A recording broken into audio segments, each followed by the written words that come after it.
नमस्कार, स्वागत है आपका और मैं हूं आपके साथ सपना दीपक मद्देशिया। बुलेटिन का आगाज करेंगे छत्तीसगढ़ के राज्यपाल रमेन डेका पद्मश्री गोविंद राम निर्मलकर ऑडिटोरियम गौरवपथ में अभिलाषा के वार्षिक उत्सव पुरस्कार वितरण और सम्मान समारोह में शामिल हुए। इस मौके पर सांसद संतोष पांडे विशेष रूप से उपस्थित थे। राज्यपाल रमेन डेका ने कार्यक्रम को संबोधित करते हुए कहा कि दिव्यांगों में मौजूद क्षमता को बढ़ाने, उन्हें शिक्षित प्रशिक्षित करने में समाज का विशेष योगदान होना चाहिए। उन्होंने कहा कि दिव्यांगों में जो है 6 से अधिक काम करता है और इसे और अधिक सक्रिय कर उनमें विद्यमान कार्य क्षमता को बढ़ाया जा सकता है।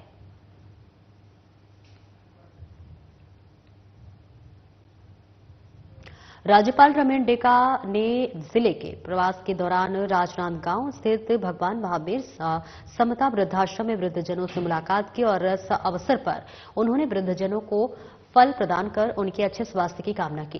इस मौके पर उन्होंने कहा कि वृद्धजनों के कल्याण के लिए वृद्धा पेंशन योजना संचालित है। वृद्धा पेंशन योजना से सभी वृद्धजनों को लाभान्वित करने के लिए अधिकारियों को निर्देशित किया गया है।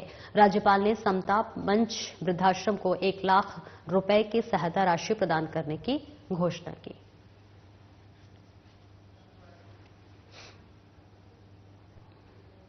छत्तीसगढ़ डेंटल कॉलेज और रिसर्च इंस्टीट्यूट सुंदरा राजनांदगांव के स्नातक समारोह में राज्यपाल रमेन डेका शामिल हुए। राज्यपाल रमेन डेका को अपने उद्बोधन में कहा कि आज वर्षों की कड़ी मेहनत, समर्पण और दृढ़ता से आप सभी ने डेंटल प्रोफेशनल के रूप में आकार दिया है और तैयार किया है। स्नातक होना आपके अध्ययन का एक मील का पत्थर ही नहीं, बल्कि आपके सीखने के जुनून और दृढ़ संकल्प का प्रमाण है, जो आपको इस मंजिल तक लेकर आया है।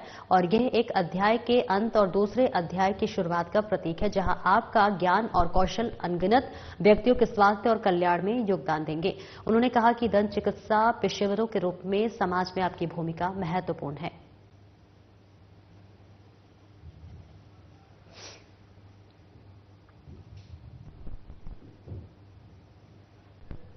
मुख्यमंत्री विष्णु देसाई ने राजधानी रायपुर स्थित अपने निवास से 10 डी स्लज वाहनों को हरी झंडी दिखाकर रवाना किया। 10 जिले के 10 ग्राम पंचायतों में इन वाहनों को भेजा गया है। आपको बता दें कि इन 10 डी स्लग वाहनों की कुल लागत 1 करोड़ 72 लाख रुपए है।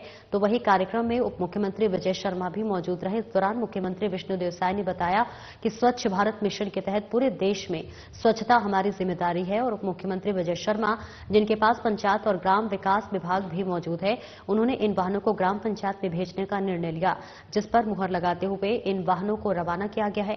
आपको बता दें कि इन डी स्लज वाहनों से सेप्टिक से जो भी मलमूत्र निकलेगा उसे स्टोर किया जाएगा और उसके बाद इस खाद के रूप में उपयोग किया जा सकेगा। बड़ा सौभाग्य का विषय है और यहाँ पर हमारे प्रदेश के यशस्वी डिप्टी सीएम साहब श्री विजय शर्मा जी मौजूद हैं, जिनके पास पंचायत एवं ग्रामीण विकास विभाग भी है। और जिस तरह से आदरणीय हमारे देश के यशस्वी प्रधानमंत्री श्री नरेंद्र मोदी जी ने 15 अगस्त वर्ष 2014 को स्वच्छ भारत मिशन की घोषणा की और इतने वर्षों में उसका फायदा भी हुआ है। करोड़ों करोड़ों शौचालय भी बने हैं ग्रामीण क्षेत्रों में और एक आदत स्वच्छता की सब लोगों में आ भी गई है। और हमारे ग्राम पंचायत में भी शौचालय का निर्माण घर घर हुआ है। और पहले सिर से मैला ढोने की प्रथा थी, लेकिन अब वो बंद हो गई है। लेकिन अब जो सेप्टिक हैं वो मशीन से साफ होगा, इसलिए डी स्लज वाहन आज यहाँ पर उपलब्ध कराए हैं पंचायत एवं ग्रामीण विकास विभाग से हमारे डिप्टी सीएम साहब। और ये आईसीआईसीआई बैंक का जो सीएसआर का मद होता है उससे ये उपलब्ध करा रहे हैं। ये 10 जिले के 10 ग्राम पंचायत में अभी इसको भेज रहे हैं और इसका रख रखाव की जिम्मेदारी पंचायत के ऊपर होगा। और वो मतलब जो सेप्टिक है उसका इस मशीन से सफाई करेंगे और वो मल एक जगह इकट्ठा भी होगा सेप्टिक से निकलकर और वो फिर वो खाद के काम आएगा। सर, आपने बताया कि कैसे सरपंचों की और पंचों की भूमिका बहुत महत्वपूर्ण है। अपने अनुभव को भी आपने साझा किया। देखिए क्या है, विकास की प्रथम कड़ी ग्राम पंचायत है और ग्राम पंचायत का विकास की जिम्मेदारी वहां का जो इलेक्टेड सरपंच होता है, उसका सहयोगी सचिव होते हैं, उनके ऊपर होता है। क्योंकि मैं भी सरपंच रहा हूं, 6 महीना उसके बाद विधायक बन गया था। उसके पहले 5 साल पंच भी रहा और मुझे मालूम है कि कई ऐसे सरपंच और एक हम जब मेंबर ऑफ पार्लियामेंट थे तो एक बार एक सरपंच हम लोगों को लेक्चर देने आए थे महाराष्ट्र के, शायद पंचायत का नाम भूल रहा हूं, बोरिया कला ही था, और वो सरपंच भी था, इंजीनियर था, और 30 साल से लगातार उस पंचायत के लोग उसको निर्विरोध सरपंच चुन रहे थे। और एक उसने फिल्म बनाई थी कि सरपंच बनने के पहले उस पंचायत की स्थिति क्या थी और 30 साल में उसने स्टेप बाय स्टेप किस तरह से उस पंचायत का विकास किया था, पूरा उसका पिक्चर। उसका पंचायत भवन पार्लियामेंट हाउस जैसे दिखता था, तो सबको दिखाता था और पूरा कैसे कहां से मतलब मोटिवेट हुआ और कैसे कैसे संसाधन जुटाता था, वो सबको बताता था। तो एक अगर सरपंच सक्षम है और वो चाहता है ग्राम पंचायत का डेवलपमेंट, तो बहुत कुछ कर सकता है। और अगर हर पंचायत डेवलप हो गया तो जिला, प्रदेश और देश डेवलप हो गया। तो इसीलिए मैं कहता हूं कि ग्राम पंचायत विकास की प्रथम कड़ी। फुलपुरी सदन भी आस्था के केंद्र बना हुआ है जी, फुलपुरी सदन भी आस्था का केंद्र बना हुआ है। देखिए, मेरी हॉबी रही है, जब से मैं जनप्रतिनिधि बना हूं विधायक, तब से मेरी हॉबी एक जुनून कह सकते हैं बीमार लोगों का इलाज कराने का। और आज कितने हजारों लाखों लोगों का अपने 30-35 साल के मतलब विधायक सांसद कार्यकाल में वो किए हैं, बीमारी का इलाज कराए, हमको भी हिसाब नहीं है। तो स्वाभाविक रूप से जब मैं 20 साल मेंबर ऑफ पार्लियामेंट था दिल्ली में, तो उस समय हमारे राजनीति के आदर्श स्वर्गीय दिलीप सिंह जूदेव जी कभी हमारे घर में आ जाते थे, तो जो वहां की स्थिति देखते थे, अब तुम्हें क्या कर लिए हो, पूरा मिनी एम्स अपने घर को बना लिए हो, इस तरह से बोलते थे। तो आज यहां भी जब इस प्रदेश की जनता ने आशीर्वाद दिया, सीएम की कुर्सी पर बैठाया, तो एक छोटा सा प्रयास है, कुनकुरी सदन रखे हैं। और जो भी गांव से लोग आते हैं, एक तो इतने बड़े शहर में पहली बार आके इतना बड़ा बड़ा हॉस्पिटल देख के मतलब वो भटक से जाते हैं, तो एक कुनकुरी सदन के माध्यम से ऐसा प्रयास कर रहे हैं कि उनको सही मार्गदर्शन मिले और सरकार की जो योजनाएं हैं स्वास्थ्य के क्षेत्र में, उसका भी लाभ उन लोगों को दिला पाए। को लेकर आपने बड़ी चेतावनी दी सर कि या तो सुधर जाएंगे, छत्तीसगढ़ छोड़ दें, बड़ी बात कही आपने। बिल्कुल बिल्कुल, उल्टा लटकाने की तो बात हम पहले हमने कही थी, लेकिन आज भी आप लोगों के माध्यम से कहते हैं कि ये सब इस प्रदेश में चलने वाला नहीं है। अगर आपको गोकसी करना है तो आप इस प्रदेश को छोड़ दें तो बेहतर होगा। छत्तीसगढ़ के मुख्यमंत्री विष्णुदेव साय ने ग्रामीण क्षेत्रों में सफाई व्यवस्था को सुदृढ़ करने और स्वच्छता को बढ़ाने के उद्देश्य से राजधानी रायपुर में अपने निवास परिसर से 10 डिस्प्लज वाहनों को हरी झंडी दिखाकर रवाना किया। इस दौरान सीएम ने कहा कि हमारे देश के प्रधानमंत्री नरेंद्र मोदी ने 2014 में स्वच्छ भारत मिशन की शुरुआत जिस उद्देश्य के साथ की थी, वो छत्तीसगढ़ में अब साकार हो रहा है। स्वच्छता को लेकर जनमानस में व्यापक चेतना आई है और करोड़ों परिवारों में जो है शौचालय का निर्माण हुआ है। उन्होंने कहा कि प्रधानमंत्री नरेंद्र मोदी की दूरदृष्टि और इच्छा शक्ति से ये संभव हो पाया है। हमारे यशस्वी प्रधानमंत्री नरेंद्र मोदी के स्वच्छ और विकसित राष्ट्र का संकल्प छत्तीसगढ़ वासियों के लिए भी एक महत्वपूर्ण लक्ष्य है और इस लक्ष्य को प्राप्त करने के लिए हमारा प्रदेश हर दिन नए पड़ाव को पार करता हुआ छत्तीसगढ़ को ओडीएफ प्लस मॉडल राज्य बनाने की दिशा में तेजी से आगे बढ़ रहा है। ये सिर्फ एक लक्ष्य नहीं है, स्वच्छता की जीवन शैली है जिसमें हमारा विकास होगा, देश का विकास होगा। और अब तक हमारे प्रदेश के 5 जिले, 58 विकासखंड और 16,000 से अधिक गांव ओडीएफ प्लस मॉडल हो चुके हैं।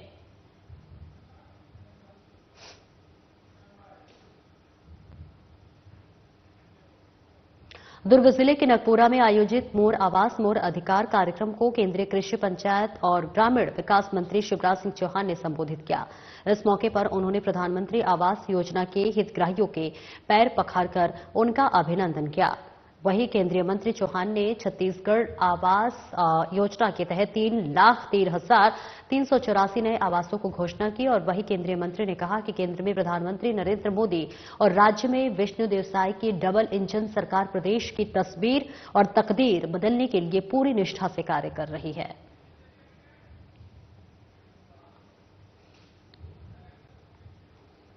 दुर्ग जिले के ग्राम खपरी में आयोजित 3 दिवसीय किसान सम्मेलन के शुभारंभ समारोह में केंद्रीय कृषि और ग्रामीण विकास मंत्री शिवराज सिंह चौहान ने शिरकत की।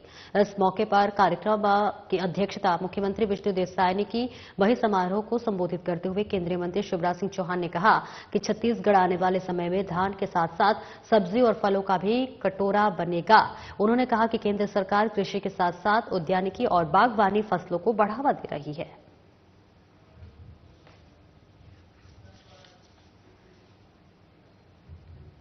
मुंगेली जिले के सरगांव के पास स्थित स्टील फैक्ट्री में हुए दुर्भाग्यपूर्ण हादसे के बचाव कार्य का उप मुख्यमंत्री अरुण साव ने जायजा लिया। अधिकारियों से राहत बचाव कार्य की जानकारी ली। मंत्री साव की उपस्थिति में साइलो को बड़े क्रेन के माध्यम से उठाया गया तो वही इसी से मजदूर दबे थे और उप मुख्यमंत्री ने घटनास्थल का जायजा लेने के बाद पत्रकारों को बताया कि जिला प्रशासन और आसपास जिलों की पूरी टीम की मदद लेकर बचाव कार्य 36 घंटे से ज्यादा समय तक चला।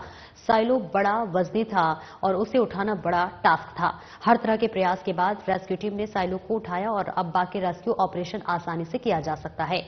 जिन्होंने अपनों को खोया उन्हें सरकार और संयंत्र प्रबंधन से हर संभव सहयोग मिलेगा। तो इस बीच तस्वीरें आपको दिखा रहे हैं जहां पर मुंगेली जिले के सरगांव के पास स्थित स्टील फैक्ट्री में हुए दुर्भाग्यपूर्ण हादसे के बाद से अब बचाव कार्य लगातार जारी है, जहां पर उप मुख्यमंत्री अरुण साव पहुंचे और जायजा लेते हुए नजर आए। अधिकारियों से राहत बचाव कार्य की जानकारी भी ली और इसी के साथ साथ उप मुख्यमंत्री की उपस्थिति में साइलो को बड़े क्रेन के माध्यम से भी उठाया गया जो कि इसमें मजदूर दबे हुए थे। उप मुख्यमंत्री ने घटनास्थल का जायजा लेने के बाद पत्रकारों को संबोधित भी किया। जिला प्रशासन और आसपास जिलों की पूरी टीम की मदद को लेकर बचाव कार्य 36 घंटे से ज्यादा समय तक चला और इसी के साथ साथ उन्होंने कहा कि साइलो बड़ा वजनी था और उसे उठाना एक बड़ा टास्क था। हर तरह के प्रयास के बाद रेस्क्यू टीम ने साइलो को उठाया और अब बाकी रेस्क्यू ऑपरेशन आसानी से किया जा सकता है। जिन्होंने अपनों को खोया उन्हें सरकार और संयंत्र प्रबंधन से हर संभव सहयोग मिलेगा। मुंगेली से ये तस्वीर आपको दिखा रहे हैं जहां सरगांव के पास स्टील फैक्ट्री में एक बड़ा हादसा हो गया जिसमें तमाम मजदूर दब गए थे और अब मुख्यमंत्री जायजा लेते हुए नजर आ रहे हैं। उप मुख्यमंत्री ने तमाम बातों का भी जिक्र किया। ये बहुत दुर्भाग्यजनक घटना हुई और जिस प्रकार से जिला प्रशासन की पूरी टीम और आसपास के जिलों से भी मदद लेकर ये रेस्क्यू ऑपरेशन 36 घंटे से ज्यादा समय तक चला और जो साइलो इतना वजनी था उसे उठाना बहुत कठिन टास्क था और हर तरह से प्रयास करके लगता है कि हमें सफलता मिल गई है। साइलो को हम उठा पाए हैं और आगे का रेस्क्यू ऑपरेशन जो है अब आसानी से किया जा सकता है। राज्य सरकार, जिला प्रशासन की पूरी टीम, आसपास के जिले के प्रशासन सबने मिलकर सहयोग किया और लगातार प्रयत्न करके ये रेस्क्यू ऑपरेशन किया है। सर, कई मजदूर मिसिंग है, लगातार परिजन चिंतित है, इसकी कोई जानकारी मिल पाई है? कितने मजदूर दबे हुए हैं?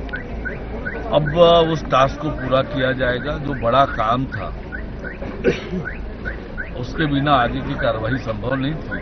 साइलो को उठाना वो उठ गया है और आगे का रेस्क्यू ऑपरेशन अब जल्दी से पूरा हो जाएगा। परिजनों के लिए क्या जो परिजन है जिन्होंने अपनों को खोया है, सरकार और कारखाना मैनेजमेंट से हर संभव उनको सहयोग मिलेगा। राज्य सरकार पूरी तरह से उनके साथ है। जिले की प्रशासन उनसे हर तरह से संपर्क में है, उन्हें मदद कर रही है और हर संभव हम मदद करेंगे। किसी के परिजन खोए हैं उसे लौटाना तो बड़ा कठिन है, लेकिन परिजनों को जो संभव मदद है वो पूरा किया जाएगा। लापरवाही एक्शन लिया जाएगा लापरवाही पर। अभी फैक्ट्री एक्ट के अंतर्गत जांच चल रही है, प्रशासन ने FIR भी किया है। आगे भी और कोई जांच की आवश्यकता महसूस होगी तो निश्चित जांच करेंगे और जो भी दोषी पाया जाएगा कड़ी से कड़ी कार्रवाई उन पर होगी। रायपुर के मोआ ओवरब्रिज मरम्मत कार्य में लापरवाही की खबर अब पर उप मुख्यमंत्री अरुण साव ने मौके पर पहुंचकर औचक निरीक्षण किया। इस दौरान कार्यस्थल में सड़क मरम्मत कार्य लापरवाही पूर्वक और गुणवत्ता विहीन पाया गया। मौके पर संबंधित ठेकेदार और इंजीनियर्स को सख्त चेतावनी दी। उन्होंने कहा कि यह सुशासन की सरकार है और इसमें अनियमितता कतई बर्दाश्त नहीं की जाएगी। साथ ही कहा कि जब तक गुणवत्तापूर्ण कार्य नहीं हो जाता ठेकेदार को 1 रुपए का भी भुगतान नहीं होगा। भुगतान करने पर अधिकारियों की सैलरी से पैसे कटेंगे।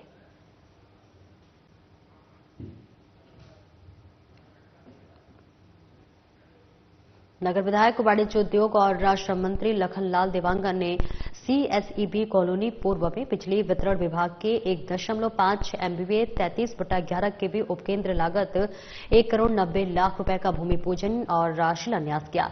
इस दौरान मंत्री देवांगन ने कहा कि ऊर्जाधानी से बनने वाली बिजली देश के कई राज्यों को रोशन करती है, लेकिन पिछले कुछ सालों में यह देखा गया है कि बिजली की समस्या भी बढ़ी है। जब से बीजेपी के मुख्यमंत्री विष्णु देसाई की सरकार बनी है तब से इस समस्या से निपटने के लिए तेजी से कार्य किए जा रहे हैं।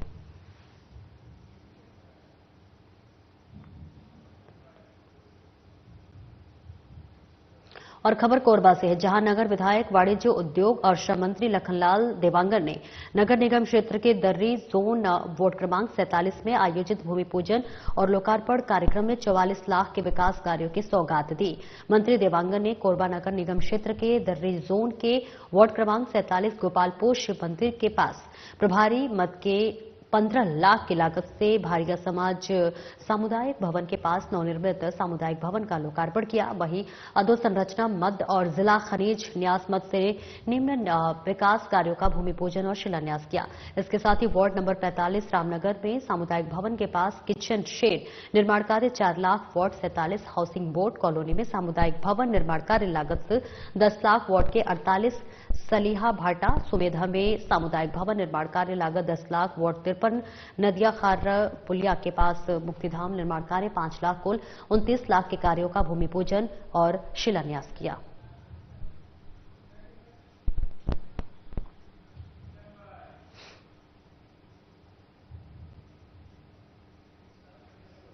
बारह जनवरी को स्वामी विवेकानंद की जयंती है। पूरे देश में इस दिन राष्ट्रीय युवा दिवस के रूप में मनाया जाता है। छत्तीसगढ़ में भी इस दिन को लेकर खास तैयारी की जा रही है। छत्तीसगढ़ की युवा खेल महोत्सव का आयोजन किया जा रहा है, जिसकी जानकारी देते हुए खेल और युवा कल्याण मंत्री टंकराम वर्मा ने पत्रकार वार्ता को संबोधित किया। उन्होंने बताया कि 12 से 14 जनवरी तक विभिन्न कार्यक्रम होंगे और युवा दिवस के अवसर पर 3 दिवसीय कार्यक्रम का आयोजन किया जा रहा है। खेल और युवा कल्याण विभाग के द्वारा विभिन्न कार्यक्रम कराए जा रहे हैं। वहीं उन्होंने कहा कि स्वामी विवेकानंद युवाओं के प्रेरणा स्रोत रहे हैं और कार्यक्रम के मुख्य अतिथि मुख्यमंत्री विष्णु देसाई होंगे। छत्तीसगढ़ प्रदेश के 75 चिन्हांकित युवाओं को इसमें प्रस्तुति होगी। तो देखिए, 12 जनवरी यानी कि कल स्वामी विवेकानंद जी की जयंती है, जिसको पूरे देश हर्षोल्लास के साथ मनाएगा। आपको बता दें कि पूरे देश में इस दिन को राष्ट्रीय युवा दिवस के रूप में मनाया जाता है। छत्तीसगढ़ में भी इस दिन को लेकर काफी उत्साहपूर्वक तैयारी की जा रही है। और इस बीच आपको बताते चले कि 12 जनवरी को स्वामी विवेकानंद की जयंती पर खेल मंत्री टंकराम वर्मा ने इसके लिए प्रेस कॉन्फ्रेंस की है और 3 दिवसीय कार्यक्रम के तहत तमाम जानकारी भी दी है। 2025 को स्वामी विवेकानंद जयंती के अवसर पर खेल एवं युवा कल्याण विभाग के द्वारा 3 दिवसीय 12, 13 एवं 14 जनवरी को भव्य आयोजन साइंस कॉलेज रायपुर ग्राउंड में रखा गया है। ये हर्ष का विषय है कि हमारे छत्तीसगढ़ शासन, हमारे माननीय मुख्यमंत्री विष्णु देसाई जी के नेतृत्व में, उनका मार्गदर्शन में हमारे खेल एवं युवा कल्याण विभाग द्वारा अनेक कार्यक्रम कराए जा रहे हैं। आप सबको पता है कि स्वामी विवेकानंद युवाओं के प्रेरणा स्रोत हैं। उन्होंने अमेरिका के शिकागो में हमारे देश की धर्म और संस्कृति के ऊपर व्याख्यान देकर के हमारे भारत की अस्मिता को पूरे विश्व में रखा और इस गरिमामय कार्यक्रम में 12 जनवरी को हमारे प्रदेश के यशस्वी मुख्यमंत्री माननीय विष्णुदेव साय जी मुख्य अतिथि होंगे और कार्यक्रम की अध्यक्षता माननीय डॉक्टर रमन सिंह जी अध्यक्ष छत्तीसगढ़ विधानसभा होंगे। इनके साथ ही हमारे मंत्रिमंडल के सभी सदस्य और हमारे रायपुर जिले के विधायकगण विशिष्ट अतिथि के रूप में उपस्थित होंगे। इस युवा महोत्सव को पूरे देश में धूमधाम से मनाया जा रहा है। इसी तारतम्य में हमारे छत्तीसगढ़ प्रदेश के 75 चिन्हांकित युवा महोत्सव में भाग लेने के लिए दिल्ली गए हैं। उन्होंने निबंध प्रतियोगिता में, चित्रकला में, वाद विवाद में, कला में, साहित्य में एक विशिष्ट स्थान प्राप्त किया है। ये अपनी कला को दिल्ली में प्रदर्शित करेंगे, हमारे छत्तीसगढ़ के नाम को रोशन करेंगे। आप सबको पता है कि हमारे विष्णुदेव साय जी की सरकार आने के बाद खेल युवा कल्याण विभाग में अनेक कार्यक्रम कराए जा रहे हैं। पिछले 5 साल में कांग्रेस की सरकार ने युवाओं के लिए कोई ध्यान नहीं दिया। हमारी सरकार आते ही सबसे पहले खेल अलंकरण समारोह आयोजित करके जो हमारे युवा साथी हैं उनको उनका अधिकार को दिया और अभी हमारे उत्कृष्ट खिलाड़ियों की जो चयन समिति होती है उनकी एक बैठक संपन्न हो गई है। आगे किस किस खेल विधा को लेना है उनके लिए भी कमेटी का गठन कर इसमें आगे काम कर रहे हैं।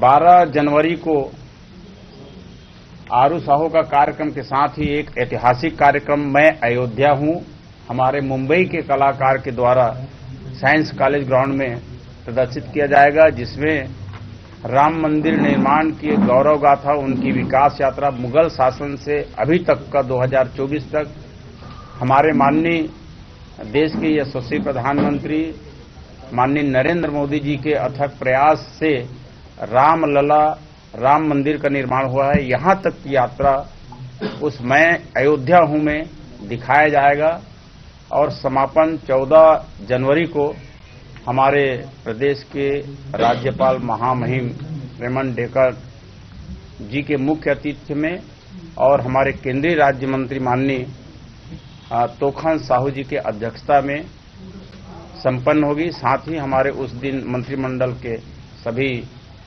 सदस्यगण और रायपुर जिले के हमारे विधायकगण उपस्थित रहेंगे। अभी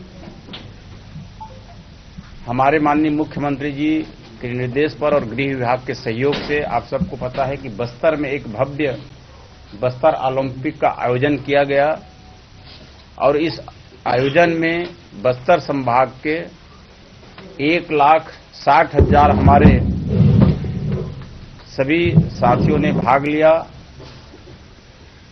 विकास खंड जिला स्तर से होते हुए संभाग स्तर पर यह कार्यक्रम संपन्न हुआ। यहां के युवाओं ने भाग लिया। बस्तर में एक अच्छा वातावरण बना। सभी लोग मुख्य धारा में जुड़ना चाहते हैं और जहां जहां नक्सल से प्रभावित इलाके हैं वहां के भी बच्चों ने अपने हुनर दिखाया, अपने प्रतिभा दिखाया और बस्तर ओलंपिक जो है सफल रहा और इसकी प्रशंसा हमारे देश के यशस्वी प्रधानमंत्री माननीय नरेंद्र मोदी जी ने अपने मन की बात में भी लगभग 5 मिनट तक इस विषय पे चर्चा की और इस युवा महोत्सव में आप सब भी आमंत्रित हैं। फिलहाल इस बुलेटिन में इतना ही। नमस्कार।